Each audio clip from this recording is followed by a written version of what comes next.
A minha história no adestramento, eu digo assim que começou lá em meados de 1961, né? 25 de fevereiro de 1961, nasci. Meu pai era adestrador, né? Meu pai era adestrador, nós fomos criados, eu e meus irmãos, fomos criados no meio dos pastores alemães. Por isso somos apaixonados principalmente pelos pastores alemães. Acompanhamos o desenvolvimento da raça na década de 60, onde tinha 3 tipos de pastores alemães, o grande, o médio e o pequeno. Né? Hoje, né, teve uma mudança. Por que teve uma mudança? Se analisarmos o tamanho do pastor alemão daquela época, né, eu não sei se alguém aqui conheceu os pastores alemães daquela época. O senhor conheceu, né? Não era grande? E agressivos, né? Por isso que a polícia então começou a trabalhar com esses cães, veio o rin-tin-tin, né? Na televisão, o vigilante rodoviário, né? Que fez grande sucesso com essa raça, e tinha uma grande competição entre pastores alemães e o Doberman. Mas o que aconteceu? Por que eu estou contando essa história? Justamente para a gente entrar nessa situação a qual nós estamos batendo nessa tecla. Aí o pastor alemão vendia. Aí começaram a falar do Doberman, não é? Foi isso, essa história, cão assassino, a gangue dos Dobermans, etc. e tal. Né? Tudo, né, vendo a situação comercial. E aí foi aonde que começou o quê?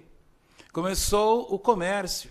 Era muito interessante, né? O pastor alemão, aquele cão bonito, né? Entre a beleza, apesar que eu sou fã do pastor alemão, mas eu duvido que exista um cão mais elegante que o Doberman, né? Então, o que acontece?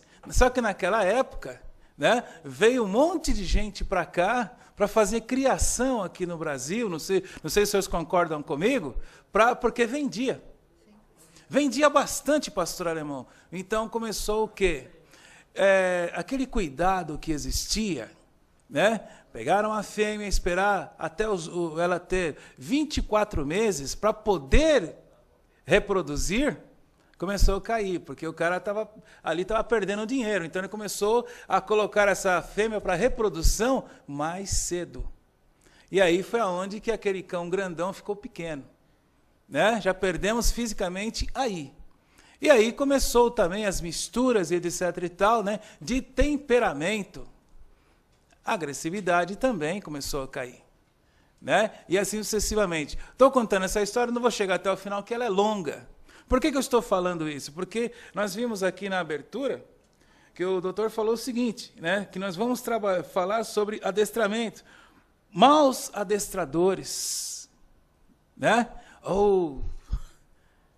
quantas pessoas já ouviram essa história, a qual, né, estava com um adestrador em casa, ele começou a judiar do meu cão, quero trocar de adestrador, então nem quero adestrador mais. Por que isso? Por que está acontecendo isso? Por que ele foi agressivo? Nós vimos aqui a doutora afirmando uma coisa que eu assino embaixo, tem pessoas que trabalham por dinheiro. Tá? Não é por amor, né? Não é porque tem um dom. Não. Então, nós começamos a perceber que nós estamos também, uma coisa que não poderia... Eu, por exemplo, eu acho que não poderia deixar de passar. Os americanos estão de olho aqui. Sim. Então, todo vira e mexe tem seminário de adestramento, onde fabrica adestradores aí. É o segundo mercado, os caras estão vendo lá fora. É aí que saem esses adestradores... né? Sem dom, sem nada, ele só quer entrar no mercado para ganhar dinheiro. Só isso.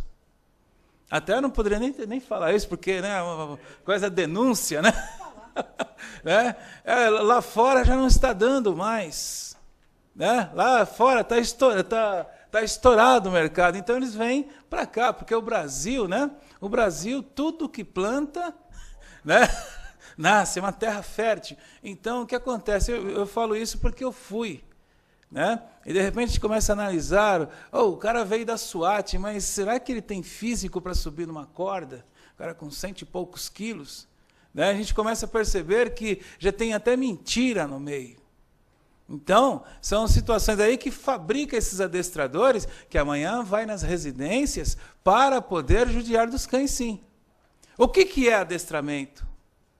Adestramento, justamente, eu vou transformar o comportamento do cão em um comportamento agradável, né, para que ele não, dentro de casa, ele não comece a ter certos comportamentos que ele teria dentro da matilha. Na cabeça dele, é uma matilha. Aquela família que...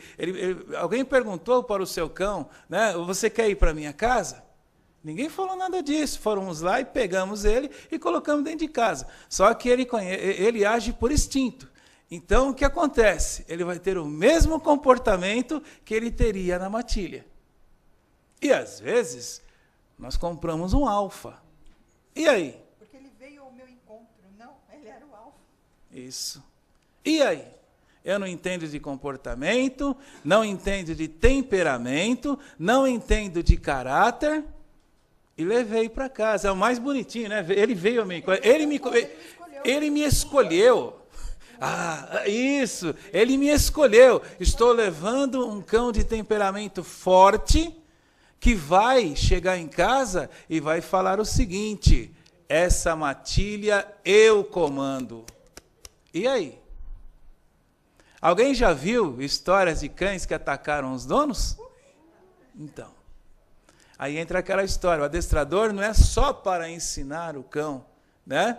Porque a palavra ensinar tem uma conotação, adestrar tem outra conotação. É transformar aquele comportamento e pegar o dono e começar a dar aulas para o dono, que, se perguntar para o adestrador, quantos adestradores tem aqui? É mais difícil treinar o dono do que o cão, não é verdade? Porque eu tenho que convencer o proprietário do comportamento do cão. Olha, o seu cão, cuidado com esse temperamento, seu comportamento tem que ser assim. Não, mas ele é um cãozinho tão bonitinho. O que quer dizer?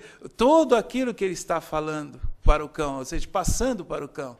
Toda hora que o cão chega perto, ele se agacha para brincar. Na linguagem dele, ele está sendo amoroso para o cão. Mas na linguagem do cão, é só eu chegar perto, olha como que ele se abaixa para mim. O que quer dizer isso?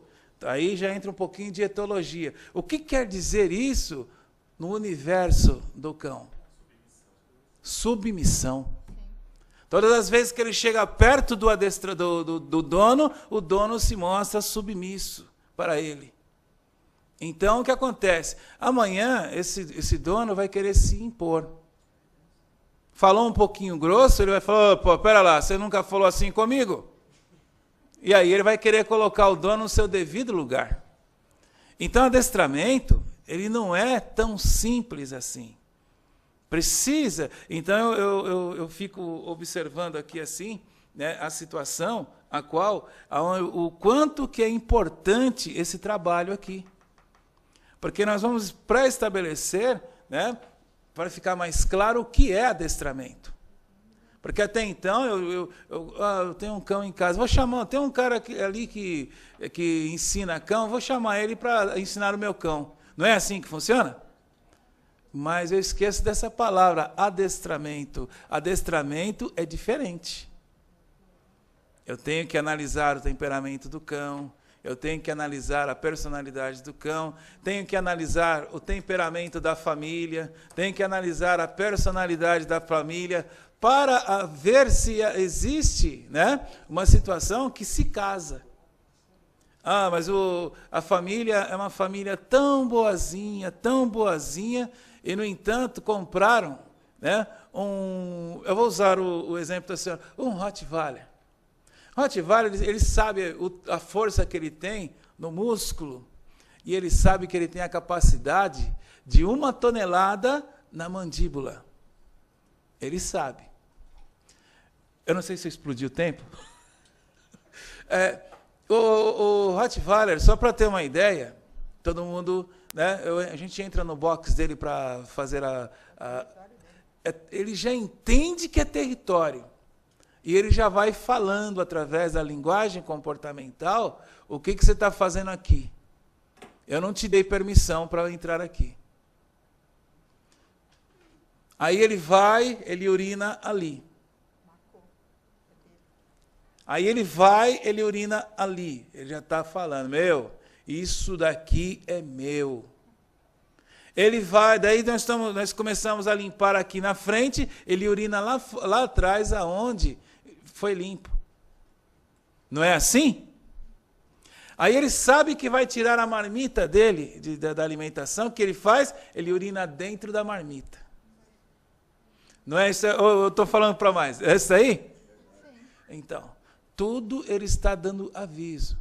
Agora, se o meu temperamento, ele entende que é fraco, aí pode acontecer um acidente. Porque ele entende realmente que eu estou entrando. Se ele, vamos inverter as coisas. Eu estou falando do cão de temperamento forte, né? O alfa. Se ele se colocar numa posição de submisso para mim, na cabeça dele, ele perde o território. Ele perde, aí eu vou invadir, eu faço o que eu quero dentro da casa dele. Então ele tem que se mostrar como, ó, isso aqui é meu, viu? Aí é onde que ele vai mostrar, ele acaba atacando. Conhecemos vários acidentes, né, que aconteceu. Um dos últimos, na época que eu estava lá, era uma senhora que ela era bravona dentro de casa, né? Mandava até no marido, né? Mandava tal, e aí o que aconteceu? E ela isso existe, acontece? Apesar que nós fingimos, né, que mandamos em casa. Aí o que acontece? Foi indo, até que chegou num dia que esse cão resolveu, porque todas as vezes ela sai para lá e dava vassourada no cão, o cão ia. E pelo que foi falado ali para a gente, né, o cão já estava dando aviso, ó, há muito tempo. E aí foi aonde que chegou o dia dele decidir. Ele sabia que era uma fêmea. Na cabeça do cão só existe macho e fêmea. Liderado e líder. Ele sabia. Então foi aonde que ele decidiu. Ele pegou a mulher, mas ele arrancou tudo isso daqui do braço dela. Nós estamos falando de um cão que tem uma força na mandíbula de 1 tonelada. Aí ela resolveu doar esse cão para o canil da Polícia Militar. Como várias outras pessoas, né, já doaram cães assim. E aí é onde que nós temos que transformar esse comportamento. Entramos aqui. Tá? Então, adestrador, ele é transformador de comportamento. Não é só do cão, da família também. Sendo assim, os cães não serão agredidos, né? E tudo vai se dar bem, né? Tudo vai se dar bem para o cão. E aí nós vamos ter realmente sucesso. Então, por isso que é interessante essa associação, por causa disso. Nós vamos definir o que é adestramento aqui, porque o mercado lá fora já está de olho aqui dentro. Tá? Por isso que eu parabenizo, né? Finalizando, parabenizo, né, essa ideia de começar a caminhar dentro dessa estrada aí. Vamos legalizar tudo, né? O adestrador vai ser totalmente legalizado, inclusive dando direitos a ele, né? Como, por exemplo, nosso colega Jorge, que foi acidentado. E amanhã? O que pode acontecer com ele? Na década de 60, eu vi, só para finalizar, um senhor, ele era farmacêutico, ele entrou numa residência, naquela época, ia lá na farmácia, pedia para o farmacêutico, ele ia na casa para aplicar a injeção. Ele foi aplicar a injeção, um pincher veio e pegou na batata da perna dele. Atingiu a veia. Não deu tempo para correr para nenhum lugar. Então a gente fica pensando só num cão grandão, né, de Rottweiler, qualquer cão pode acontecer uma desgraça. Bom, eu